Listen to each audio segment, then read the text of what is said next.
We're on love today. we're in Hey, love. We're on love today, and love. I'm like, I can't get my act together around love. It is a challenging topic to talk about. I mean, as in, it's very difficult to describe what we mean by it. And I think, what the hell, and what is not love? And I thought about it. And anyway, we can have a conversation around it, see what you think. Well, I think Um, from love as a presence in our lives is that ultimate expression of caring. And it's not always about kindness. Because sometimes, I don't think, and I might be wrong, but I don't think there's a greater love a human can have than that they have for their child. But if you just treat your child with endless treats and and spoil the child, and the word spoil gives it away, doesn't it? They become self-entitled, and it's very difficult. I can relate a story I saw in China once when they're still under the one child policy. So you have a mother and a father, each of whom are the only child of the grandparents. Okay, they have one child. Now you have six adults whose only focus is that child. This is problematic because I think it this is where you have to be understand that love isn't just about showering people with gifts or whatever. It's actually can be holding people to account, particularly if it's your kids, saying this far and no more. And this then sprouts into the workplace. Uh, yeah, I mean, yeah, no, I get your point and points, and sort of I started looking at it maybe more from a sort of maybe more from a spiritual perspective also. What is the love that we're trying to describe? And I thought it's the ultimate connection that we have. yeah. So it's, I mean, I do get, as human beings, we probably, um, having children is a really good sort of connection to love, and you might think, oh, there's nothing greater and better than loving a child. And it also encompasses that holding a child to account. It's not always just giving them everything, it's just having that deep connection. Um, yeah, on a spiritual level, I would even say there is more than that. It's not sort of just for, just, that's a strange way of putting it, but language is sometimes a bit limiting. Um, Yes. Focusing on another person, but we also have to start somewhere Hmm. to sort of describe it, and why is it important also in the business sense. And then I looked at, what is not love. And a lot of people, or in general, a lot of people say, well, fear is the opposite of love. And I'm a little bit, I think also, but I thought, if love is the ultimate connection, it is just the sense that we have, a being that we have. We don't even need another person for it, but it becomes Hmm. more evident if there is another person that we can sort of guide this love to. Then I think, so what's stopping love? What's throttling it? Because I think love is just there. It's just there, and we human beings, we throttle it by being judgmental, um, and and I think fear somewhere fits in there, but I'm not sort of 100%, Well, and I'm going to I'm jump in here. I'm going to jump in here and I'm going to say to me, the importance of love in the workplace, because this is where we're talking about it, is it goes to emotional resilience. And I know we keep banging on about emotional resilience, but if you have love presence in your life, and you know that you are loved, as in cared for and cared about by a number of people, then you will tend to be more resilient to a person who comes towards you in an emotional ambush and offers you spite and dislike and manipulation. I would actually say manipulation is almost the the converse of love. If love is the ultimate expression of caring, then manipulating a human being to take from them what you want and to control them is akin to slavery. You know, where's the I can't see how there can be any love because it's all about the person who's doing the manipulation. And that you see that in the workplace. But someone who can bring caring into that situation, love and caring, I'm going to use the terms interchangeably if love is the ultimate expression of caring, which I think in the being profile we do argue. So when we have that in our life and you're able to express that and use that, then things go well. But the first person you've got to love, and I get my thoughts sorted out here, is yourself. Right? You've got to be able to say, I am okay. I am fine. I am John Williams, and I may not be perfect, but I love who I am. And that provides a base level of my ability to be love and show caring and kindness to others. I don't need to win every battle. I don't need to prove anything to anybody. I have my gifts, I give them away. And it's based on my self-love. Now, topping that up is I know my kids love me. They don't always like me. Right? You want to my grandkids, I think they love me because every time granddad's around, there's presents because that's unfortunately about the only time I get to see them. It's when it's a birthday or whatever. But that then tops up my ability to be love in my workplace. I can give away my caring and I don't need to have that reciprocated. So now that's a hugely powerful tool to get done in the workplace what I want to get done, to engage people by just giving caring, listening to them, absorbing it. So that's what I think love has to do with it. Absolutely. And you also mentioned, manipulation before. And I think this is where we then throttle love. I think love also it does go a little bit beyond care, but it does encompass care, definitely. And this sometimes I find I have a little bit of an issue with self-love as a word. It's become a bit of a buzzword, but I know what you mean. We mean with it because I know you.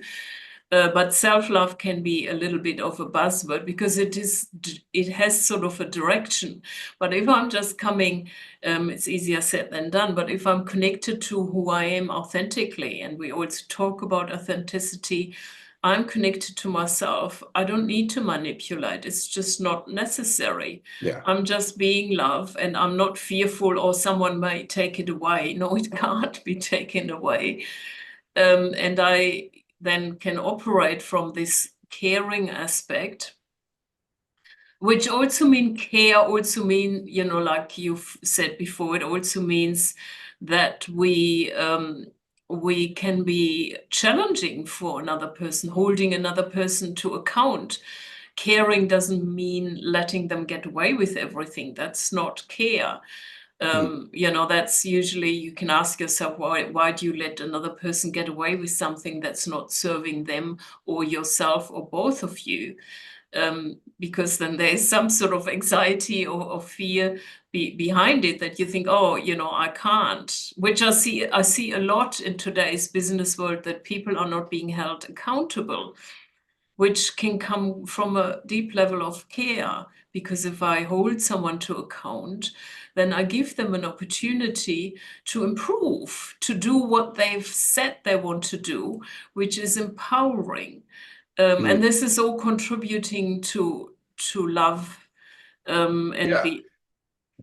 I want to have a look at vulnerability in context of it. Excuse me.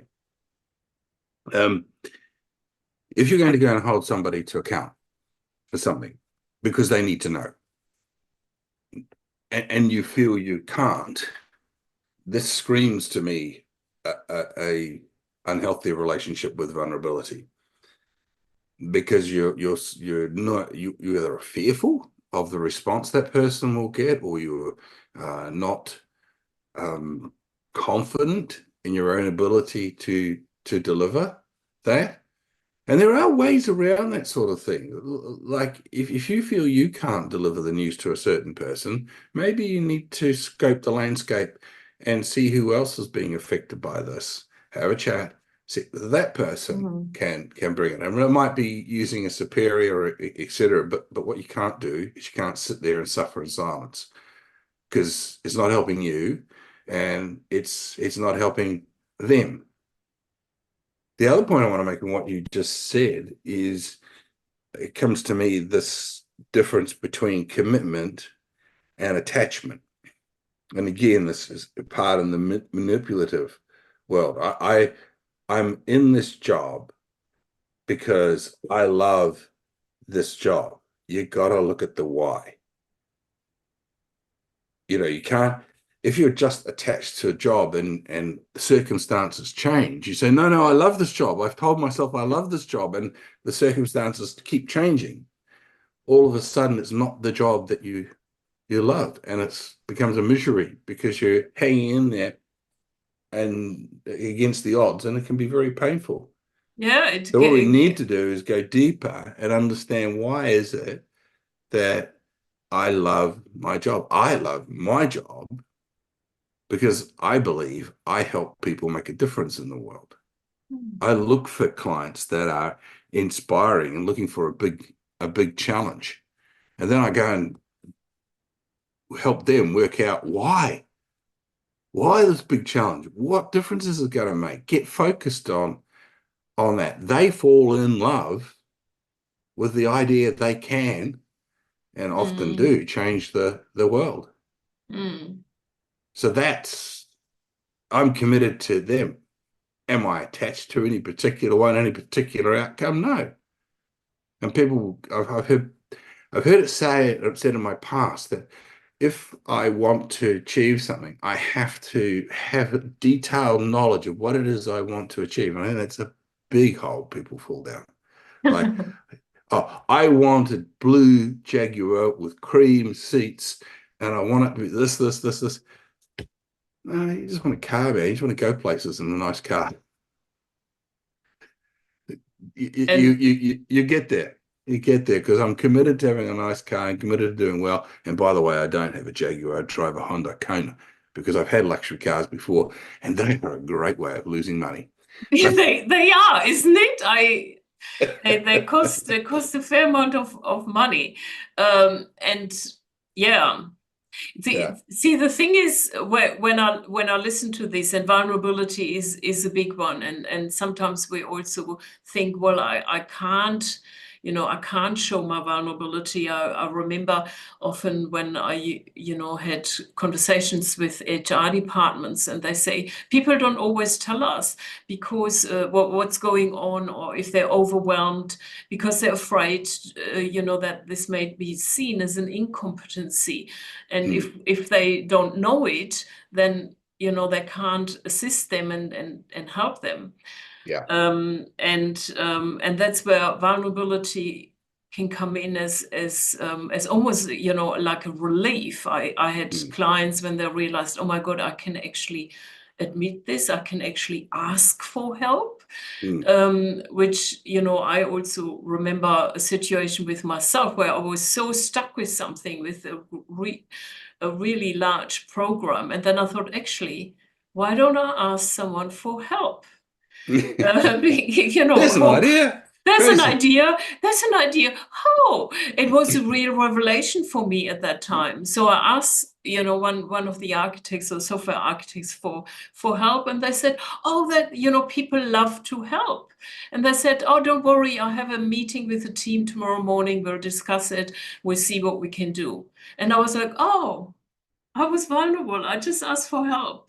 So, and it connects. The thing is that connects you also with your team because your team likes to help. And so I've asked them for help. They actually came up with a really great idea that I would have never thought of. And again, I want to look at the role of love in this. If you have this self-respect, self-reliance, right? Self-caring, if you want, or knowledge of self, shall I say, that you're doing a competent job, you're competent, makes it that much easier to reach out in those areas. If you have good relationships, if you have a caring relationship with the other teams, then it's easier to reach out. If you have a boss who is caring and reasonable and creates the environment where people are not feeling threatened, it's easier to reach out. Mm, mm. This is and this is what love has to do with it. Caboozle. It's the vibe. It's Again, comes down. that's exactly it's the vibe. It's the whole shaboozle. Yeah. It is everything and even more. So what's got love to do with it? Yeah, So everything. the thing is, I think it takes away threat, Jack. Mm, The fear of failure, these sorts of things. Interesting. My wife is a perioperative nurse who works in recovery post-surgery. As you can imagine, that there have people in various critical stages, like not being able to breathe. That's mm, fairly critical for humans. Um, in that environment and in the nursing environment in general, there is, and I don't think this always happens, but they have a no-fault reporting system because they're human. Bad news, guys. Nurses are humans, even if they seem so efficient, and occasionally mistakes are made. Okay, then this doesn't mean that there's not education that goes in when those mistakes are made. It is when a event is recorded, there is no fault. There is no deciding that, okay, oh, well, gee, that was a mistake. Now, that doesn't mean that a nurse who repeats the same mistake 2 or 3 times wouldn't possibly face disciplinary action. But what it does mean is they take a systemic view of it and they go, so this error happened in our hospital on this day. What was going on? What was going on? Where did that error occur? And this is one of my favorite hobby horses. Okay, is it systemic or is it exceptional?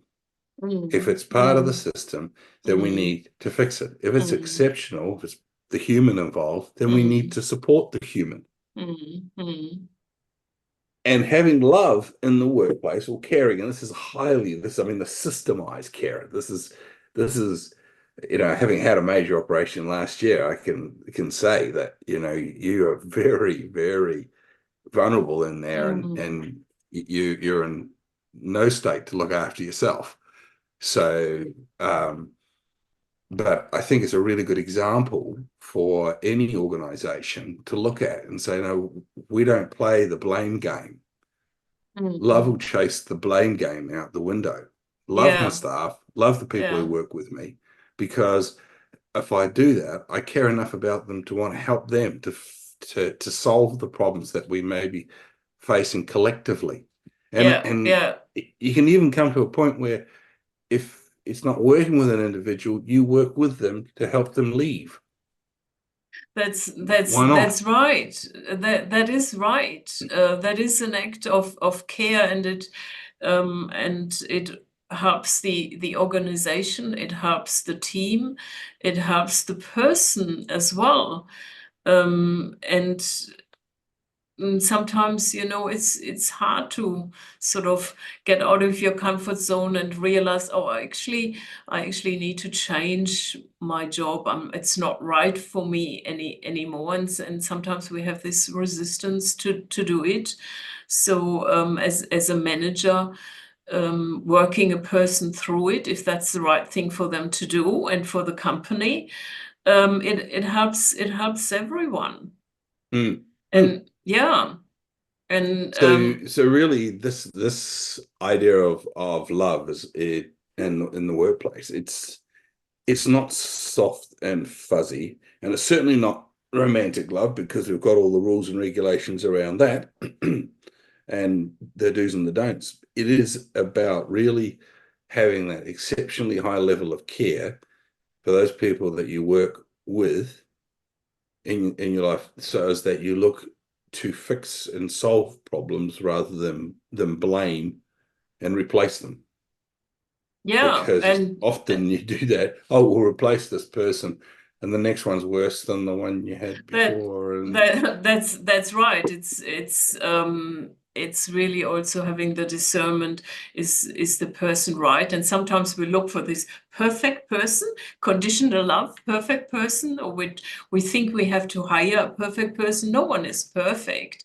The question is, are they right for the job, and is the job right for them? And can you work with this? and And then you also don't need to manipulate no, to get we're what, yeah.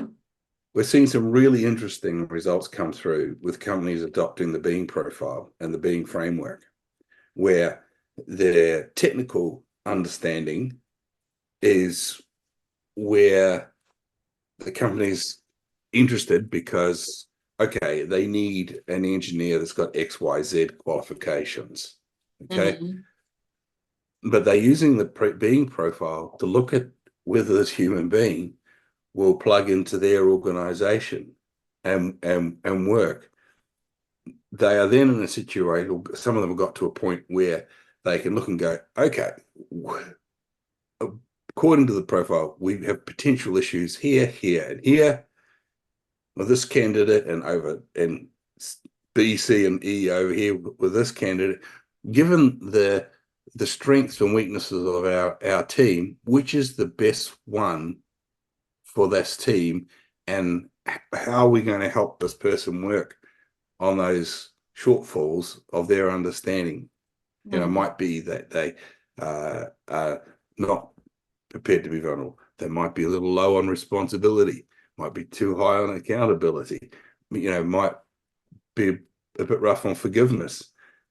But at least they know what this person's coming into the organization with, and are able to start working with that.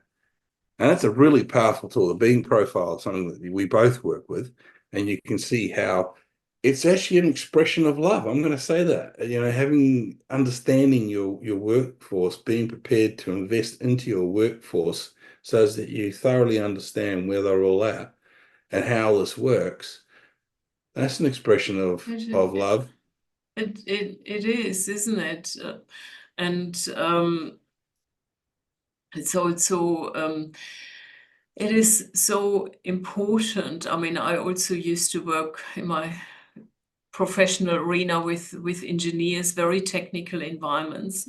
And of course, people need to have the technical skills, but they also need to fit into the culture, and they need to be open to adapt where necessary. And that's what we looked for. And sometimes we had this super smart, intelligent young being where you think, oh my God, they can just do something twice, three times as fast as most of the other team members, but they did not fit into the culture. They didn't have the right sort of attitude towards team collaboration, and we had to let them go. They couldn't hire them, because even the team would say, yeah, no, he's not, he's going to be a square peg in a round hole. It's not gonna fit. regardless how smart, intelligent that person was. Yeah, so these companies are finding they're able to go a little bit more out on the limb and taking some that might have two round edges and a couple of square ones, and they go, yeah, and because we live in a reducing talent pool, right? Particularly for highly skilled jobs. So you don't always get the choice of finding Buddha with an engineering degree, right? That's not Mm. likely to happen. So you've got to accept that people are on their individual journeys, but by using the being profile, you can know where they are at on that journey, Yeah, understand yeah, what's yeah, likely to. You can yeah. brief the managers and the team around them what's going on and what to look for, and you can help that individual That's work their way that in by that's having done the homework first. That's right. That's right. I find the being profile assessment, I sort of compare it with night vision goggles. Once you set them on, and oh, I can Yeah. see things that I didn't see before. Yes. And I think most people are willing to adapt into a team culture. It is, I find relatively rare to find someone who's just totally a loner and doesn't want to play I don't think within a team. And it does show love and care to mold someone into the company as well as the company is molding with them. hmm. Too often we have this, oh, this person isn't right, and let's drop them. That is in most cases not required.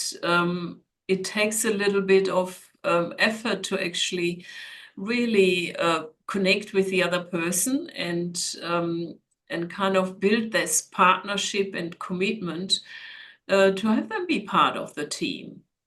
One of the biggest challenges I ever faced, Jack, was I was given control of a company where the investors, and this was not smart, but this is what their attitude was, they would not invest in technology to take away jobs. So we weren't able to use labor saving devices unless we could increase the output and use the labor elsewhere. So that's a really interesting exercise. When you can't lay off people, when you buy new technology, you have to increase your output and find jobs for these people because they were private employers. They could afford to have that attitude. These were people that had often worked for the company for 20 or more years, and they just weren't interested in laying them off. But here's the thing: we were able to harness the team in solving the problem because we were able to develop a level of trust that said you're safe, but man, we need to stay competitive in this marketplace, which means we need to introduce new technology, which means we need to redeploy. So how are we going to solve this problem? And I'll be honest with you, part of it was people go, well, look, I was planning to retire next year anyway, or the year after. And so we worked with them to help them Mm. move their go out the door or whatever was needed to be done. Others decided that oh well, look, I'll take on another job, and we created some work. We created some work, but we tried to do that in fields that would contribute to innovation and R&D, right? So using people that have been, this long in particular jobs, they knew an awful lot about it. And, That's that's right. yeah, and you can harness that information. But it's an example of, hey, by showing caring and love, it pushed the organization, it pushed me as the leader of the organization to new extremes. But that was the philosophy. And we made a lot of money. Yeah, So and bottom that's line, and making, I've picked up on this, uh, being or staying competitive, which is sometimes can be seen as a negative. It's seen sort of, it's like cutthroat. I do anything to be competitive, but that's, you know, that's also not true. You can be competitive, as you've just described.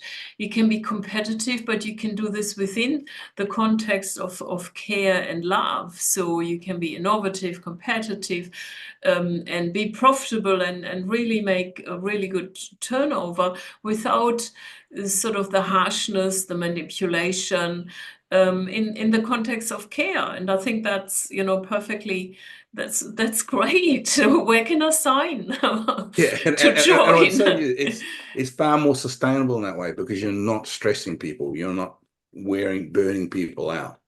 You've not got this war. You know, like I come That, across companies that need my mediation skills more than they need my coaching skills. So yeah, yeah, first we've got yeah, to get them to talk to one another. So let's go do mediation. Let's make sure yeah. each party is heard. And I'm finding that that is really quite an interesting addition to the coach's toolbox to be able to do the mediations, because that enables, and what again, funny because we're talking about love, when somebody's heard, even if it's in a formalized situation like mediation, sorry, by the other party who they do care about, because otherwise they wouldn't be angry with them or upset by them. If they didn't care, why would they be upset? Why would they be angry? There is a concern there, right? So when they feel heard by this person, then it's interesting to see the level of tension come down. And when both parties have been fully heard, 90% of the time, you're able to get them to come up with the solution. I won't say they walk out besties, but you're on a road to repair. And there's a lot of love in the room because all of that stress is gone. That is so important. I really think this is one of the core issues also, that people need to be heard and understood where they're coming from. And when they realize, oh God, my manager is listening to me, and I can have this conversation, that I would also say that's 80%, you know, of the conflict or friction resolved right there. And it often doesn't even take that long. But you want to be really present with the other person, and the other person will notice Yeah. if you are present with them. Mm. That is such a big one. And mm, In the Andrea method, the very first lesson is the lost art of listening. It's how we take data on board, because we understand that most people simply don't have that ability to take information on board. We are all subject to our filters, and often in the course of the Andrea method and teaching people how to be conscious of their living, you're having to get them to look outside of their filters, take another perspective. And the mhm. willingness to take that other perspective, again, expression of love, and it has to be led by the leader of the company, the leader of the office, or they are the one who has to go first on the stuff. Yeah. They have to express the love first.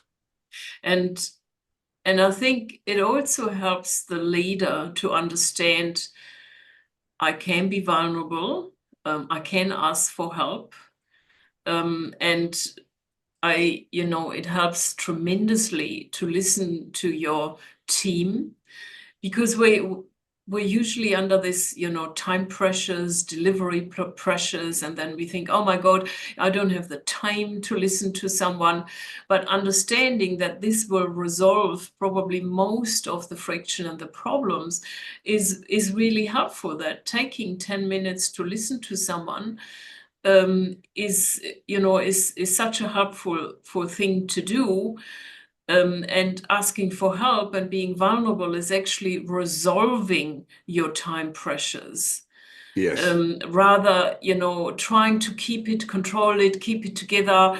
go down this path, it will just add more time pressure onto your shoulders. And really understanding this is like a relief. It's like, oh, there are different Well, ways.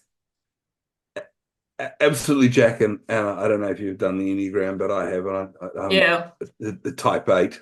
And our methodology is when we're under stress, we go to ground, we solve the problem, and then afterwards we talk to people, Um, You, but you, learning a bit about myself, that, hey, all these people I love helping, it's really interesting. If I can stop myself from going down that rabbit hole and turn around and go, hey, all these people that I've helped, who can help me here? And I go, ask, my problem goes away. I don't need to be stressed in the first instance, but we are human and we do these things. And that's why, yeah, we've got to love ourselves and go, okay, all right, you're an idiot for 5 minutes, 10 minutes, even 3 days, but you've now solved the problem. You're taking responsibility. You've gone to the right places. But that's why I love the Enneagram, because I think it does tell people a lot about themselves, to be honest. So it does. It does. I'm also using that in my archetypal leadership courses. And would you believe I am also the 8? oh, I'm absolutely certain of it. I would have said it. I would. You asked me to speculate. It's like in my earlier days of managing and leading teams, when things go under pressure, I become a little autocrat. No time to discuss. This is That's what right. we're doing. And Yeah, like you said, and then we can talk about it afterwards when we have yeah, time. No, it's the other way around. You talk about it that's right. first. You don't have to go to, hours of discussions. No, But you need to air a little bit and listen, and then things listen, go a yeah, little bit and smoother. I think that you might be right, I might but be if you, right. yeah, but if your team don't feel heard, they're going to see you as a dictator, and they're Yeah. going to, and, well, they are, and they're going to doubt. Oh yeah, They're going to doubt the veracity of absolutely. what you're saying. Whereas if But you listen to their concerns, make sure they feel they've been heard, yeah, even if you intend to continue with your plan, if it's smart, if you really listen, you will filter it and you go, oh, yeah. is this smart? Is there something? But ultimately, if you execute the plan as it was, it'll go that much better simply because people Mm, were consulted. The worst kind yeah, of change management is it's happening. yeah. There you go. There Did we I tell you? go. No, I didn't have time, but and it's happening today. I have a colleague who I've coached a while back, who finds himself in an IT environment where the uh, senior person has been given a KPI of reducing staff numbers by X numbers in this financial year and has done very little about it. But right now, it being May now or April, um, decides to delegate to his managers, you need to cut this number of staff like that. Now, who do you think's leaving? Their best talent's leaving. That's Yeah. what's happening. Their best talent's leaving. I mean, you might want others to leave, but as soon as you start treating people like that, your best talent goes, yeah, nah, not having that. See ya, on my way. So there's another thing that love's got to do with it. You want to keep the smart people, you want to keep the good people, then you want to make sure they feel loved, don't you? Because otherwise, you'll be watching them Mm. walk out the door and paying big recruiting fees to try and find somebody else who then's going to ask the awkward question, why did the last guy leave or girl Why leave? so many? Okay, Why so well, many? yeah, Is it's this an the employ? Is this a workplace I want to be in? And being that workplace of choice is vital yeah. to success in the 21st century. Millennials It, will take less money if they feel that you as an employer care about what they care about and that you're part of the community. So I think that's what love has to do with it. It's a big subject, but it's so powerful and it's overarching through every part of the business. You need to turn up with that ability to see, hear, and act in kindness with your team. Yeah. And what's got love to do with it? Everything. So Everything. I think on that note we're going to finish today, because I know we're on a schedule here today. And But yeah, congratulations to us, we got it done anyway. we So. got it done anyway. We got it done anyway. Anyway, Right. thanks for listening, guys, and we'll be back. We'll be back next week with Yeah. more. Let All us right. know what you think. Ciao. Yeah, bye. Bye. Right.